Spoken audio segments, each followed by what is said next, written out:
एक आदमी भगवान के पास गया, बहुत तप किया, भगवान प्रकट हुए, क्या चाहिए मांगो।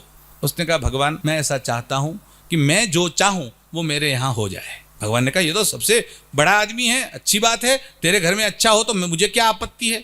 बोले मैं जो चाहूँ मेरे घर में हो जाए, लेकिन मेरा वचन अभी अधूरा है, मेरे पड़ोसी घर में दुगना हो जाए। भगवान ने कहा ऐसा भक्त तो पहली बार देखा, बाकी पड़ोसी की तो ईर्ष्या होती है लोगों की, और ये कहता है कि मेरे घर में जो हो उससे दुगना पड़ोसी के घर में हो जाए। भगवान ने कहा तथास्तु, तेरे जैसा भक्त मैंने आज तक नहीं देखा। भगवान शंकर तो वैसे भी अवढरदानी है, किसी को भी वरदान दे देते हैं। अब वो गया और घर जाकर उसने कहा हे भगवान मेरी यहाँ एक आंख फूट जाए। उसकी एक आंख फूट गई तो पड़ोसी की, और उसकी तो दोनों फूट गई।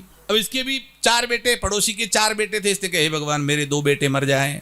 और गिरते ही कुएं में गिरे, और जैसे कुएं में गिरा तो खिला, और गिरते ही कुएं में गिरा, और जैसे कुएं में गिरा तो खिला था वो दूसरी आंख में घुस गया। अब भगवान से कहा पड़ोसी की 4 आंख फोड़ो, मेरी फूट गई तो पड़ोसी की फूटनी चाहिए। भगवान ने कहा 4 तो उसके घर में रहने ही नहीं दी तूने पहले से, उसके पास तो आंख ही नहीं है, कहां से फूटेगी। अब भगवान से कहा मैं क्या करूं। भगवान ने कहा ऐसा मांगोगे तो यही हाल होगा। तब भगवान से प्रार्थना की पड़ोसी का जो होना हो, मेरा तो कम से कम मुझे तो अच्छा कर दो, मुझे बाहर निकाल दो। कहने का मतलब है ऐसी दुर्भावना दुर्कामनाएं नहीं करनी चाहिए, हमें हर एक के लिए शुभकामना देनी चाहिए। इसलिए हमारे यहाँ पर्व और त्योहार में शुभकामना देते हैं।